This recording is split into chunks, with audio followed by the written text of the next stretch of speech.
Welcome back again. You're still watching us here on Cairo Local Time. This is the time where we told you we're going to have this very interesting interview. And actually, before we went on air, I had this little chit-chat with my dear guest today. And he's a really nice guy, and he's very devoted, and he has a lot of stories, definitely, he's going to tell us. Unfortunately, our time is very short, but we do promise that we'll get to have you again with us on air. Mr. Omar Baraka, you're a student of economics and at the U.S. I believe you graduated already, and you finished your postgraduate, and we were just discussing, if you want to go on with your PhD, please don't do it here. Just kidding. Anyway, thank you very much for joining me. Thank you for having me. It's very interesting because myself, I have lived in different countries, so I know what it's like when you have to merge in new societies and you have to keep moving, especially if you're alone without your parents. I mean, I've been alone without my parents for 12 years, so when I was a student. So obviously, there's been a lot of difficulties and challenges. So it's very interesting when you have to go to a country where you don't speak the same language of these people, where it's a totally different culture, and it's on the other side of the world. So tell us about this trip. When did it start, and how was it like? So the trip started right after the revolution, in 2011, actually. So the revolution started in January. I moved to New York in September. I've been in New York ever since. I did my undergrad at Pace University, and then I worked for a year, and then I started my grad school program, and did that in a year and a half. And so I'm currently writing my dissertation for my master's program, which is still in the process. But it definitely was a completely different experience from a lot of my friends that went to school here as a comparison to me moving to New York. There's definitely a lot of culture shocks. I mean, the culture itself is very different. One of the simplest things that I would get into trouble a lot because of is timing. Timing. Yeah, and the fact that... This is actually one of the troubles you get if you go anywhere. Then no, absolutely. They don't really consider time as a serious concept here. But no, they really don't. I'll be there in 5 minutes, and then it's 5 minutes can actually be 5 hours. Oh, it's an hour, so. 2 Yeah, but then there's traffic, and there's the... I do understand that timing is one, of course, definitely one of the main concerns. Let's take it one by one. Yeah, sure. Let's talk first from the cultural perspective. How was it like for you to merge and mingle along with the society over there, finding friends and... Yeah, of mind course. you, 7 years, and during this period, the administration in the U.S. was different. People's mentality were a bit different, actually. No, absolutely. This past year has changed a lot. Yeah. Maybe you would tell me how far that change took place. I mean, personally, I'm a devout Muslim. I've been living in New York for this entire time. I definitely gotten a lot of slurs, a lot of racial slurs, but at the same time, I've gotten a lot of support. Because being in New York is different than being in the rest of the U.S. even. I mean, in New York, it's a melting pot. You have people from all around the world. You have people from every culture, from every corner of the world.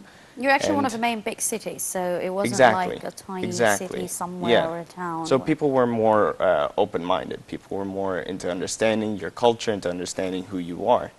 Now, don't get me wrong, I would go to certain areas in New York, and I would get racial slurs because I'm a Muslim or because of where I'm from. Then at the same time, I would get a lot of people that would support who I am. And because they themselves know how hard it is to be a Muslim in New York. I mean, I got stopped at the airport every single time I went there. I would get stopped and questioned because my name is the same as an actual terrorist's name. And so I would get stopped and questioned every single time until recently when he died. Okay. Yeah, and so now I don't get questioned. So the problem was solved after he died. Yeah. Now, this seems to be a silly question, but actually it's very important. But food is very important to anybody. But of course. Because I travel countries and I find it very difficult to find the appropriate food to eat. Oh, but in a country like the US, it shouldn't be a problem. We're all into fast food, and I know they have a lot of cuisines, Arabic cuisines over there, and they have an Egyptian area, actually, corner or something Little like Egypt that. in Queens. Yeah, so I don't think that was a problem. But as a man or as a guy living there alone, and you moved out, so where you get pampered at home by your mom or your, I've lost a ton of weight. Yeah, so what was it like, doing your own laundry, doing your own everything? It was hard. It was definitely very hard. I mean, I had personally never done laundry before I moved there. And for the entire first year... But you don't really do laundry in the U.S. You go to laundry shops and, no, just but that's wait for for dry them. cleaning. Yeah, but still. Yeah, but I mean, I know even when people, you they go to a take everything, laundromat- literally, even those pair of socks to No, yeah, do the but dry cleaning. being in they New just York, bring- it's very expensive. It was very expensive, Yeah. yes. And that's So, another thing we're going to yeah. talk about, cost of living. So you had to do your Yeah. own laundry, so. Exactly. So I That did was a my good own training laundry. for you. Absolutely. Before you get married, that's a good training for you. Right? So now you know what it's like Yeah. participating My in a wife's gonna be a lot 50-50 happier. relationship. Yeah, exactly. Let's talk about now the cost of living over there, because Yeah. well, maybe back then there wasn't really the devaluation and the skyrocketing price of the US dollar, but still, US dollar is always a currency that is quite costly compared to the Egyptian pound. So Absolutely. I'm sure that when you were sent there, when you took the decision to go there, there was a plan. And one of the deficits was the cost, but in Yeah. front of it there was a lot of other benefits. So what can you tell us about this experience in terms of costs? Well, basically, I mean, anyone who lives abroad will tell you that they've seen their costs quadruple since they've moved there, since the deflation of the Egyptian pound. I mean, rent, for example, would have been $1,000, which would have amounted to 5,000 Egyptian pounds. Now, all of a sudden, you're paying 18,000 Egyptian pounds a month. So for us, luckily, And we that's like a planned studio, for it. small Yeah, apartment. yeah. No, for $1,000, I And mean. for 18,000 pounds, you can rent a villa here, so that's Oh quite yeah, good. no, you do great here. Yeah. But in New York, for $1,000, you would get a studio in a not so nice area. Do you share? Do you share an apartment Yeah, with friends? yeah. I used to live in the dorms. Dorms, yeah. Yeah. Tell me and about the dorms, because are they very dorms were strict like terrible. dorms here? Right? They're very strict. You They're feel like terrible. yeah. Yeah. It's more like jail. You know, you're not allowed to do basically Yeah. anything. No, in a we dorm. lived in a shoebox. It was shoebox? literally the size of a shoebox, No and way. it was 3 people in that tiny little dorm room. Oh my goodness. I mean, that in itself was an experience. I mean, that was one of my biggest culture shocks, is that the they were fact that definitely okay with it. they. Yeah, they were Well, okay yeah, with the they fact were- that they were living in a very tiny room. No, absolutely. I mean, I went from living in a regular-sized house to living in a shoebox. I mean, that in and of itself was terrible. I mean, you had to get That in used itself is an to. experience, Omar. Absolutely, you know, yeah, getting you had to- You know, there's you a had to lot of get things you used probably to- came back with in Yeah, terms you of. had to get used to being face-to-face every morning with 2 of your roommates, and you had to work your schedules around each other. You had to figure things out. You had to figure out a cleaning schedule, who's eating whose food. I mean, it was all just like the And idea they were of guys just, from different countries, or they were Americans. one of them was an American, the other one was Turkish, and this was all picked at random. All right. So yeah, I didn't get to pick who I wanted to live with or anything like that. But we turned out to be good roommates. I mean, it was the best thing about it is that it taught you how to depend on yourself. I mean, it really did.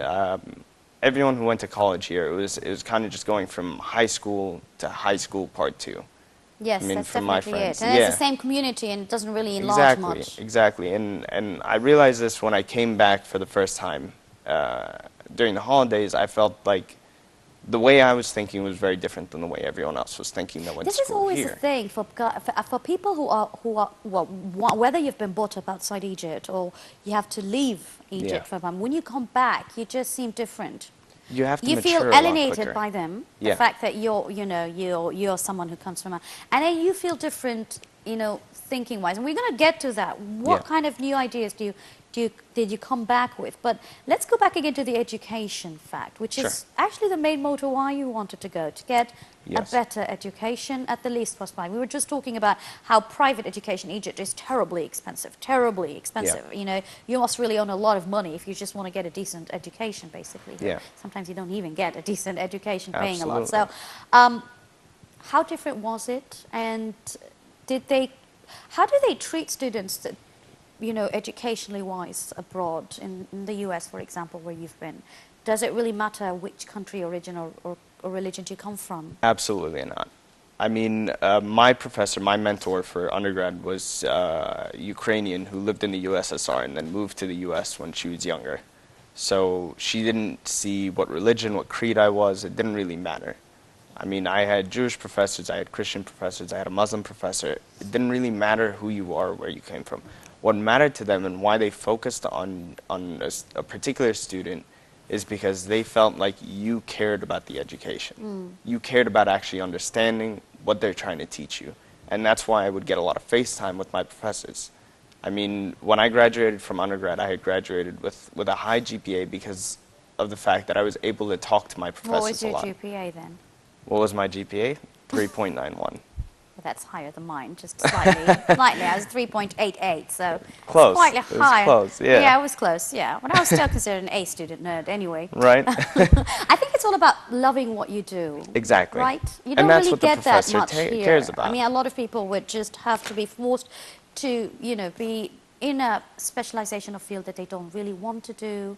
That's Yeah, either because what their your parents tell want you what to them, do or yes, this or and- that. or they can't afford, so this Yeah. is your luck, basically. Absolutely. Or you can get educated, but don't always do another job. So, Yeah. did you get to work along parallel lines with studying? Because I know that outside, especially in the West, Yeah.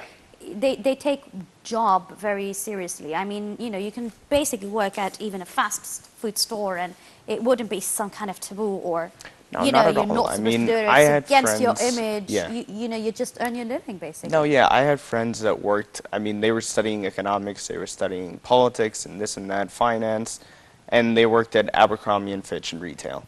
I mean, it didn't really matter what you did. I mean, you were just earning a living to be able to Well, if pay you're for getting school or paid this per, or per that. hour by dollar, I think that's going to be I know, right? much worth it than people who are Exactly. actually working for hours and don't get Yeah. paid. No, there's no but that job was an there that's experience as taboo. well that Yeah. because here parents they'll say, why should you work when you're still studying, especially if you're an undergraduate? You Yeah. should focus 100%. They don't take job or work as something fundamental It's to a way of strengthen teaching discipline. your potential. Now, you moved back here to Egypt. What did you come back with? I came back with a better understanding of economics than anyone of my friends that studied economics here.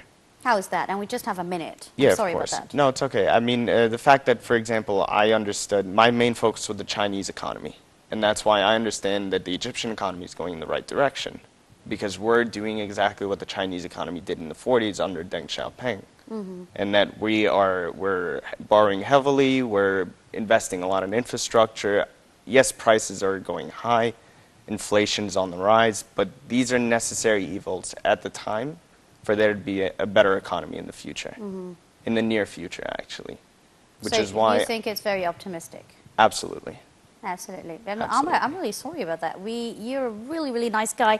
And we will stay in touch later on. Of course, maybe we can talk further about that. It's very important to share experience Absolutely. by people who come from abroad. And that's what it's about. You know, you go because you want to bring in something to benefit your country at the end of the day. And that's what I'm here Thank for. you. Bless you, Omar Baraka, student of economics in the United States. Wish you best of luck when you do your PhD. Thank you very good luck much. with that.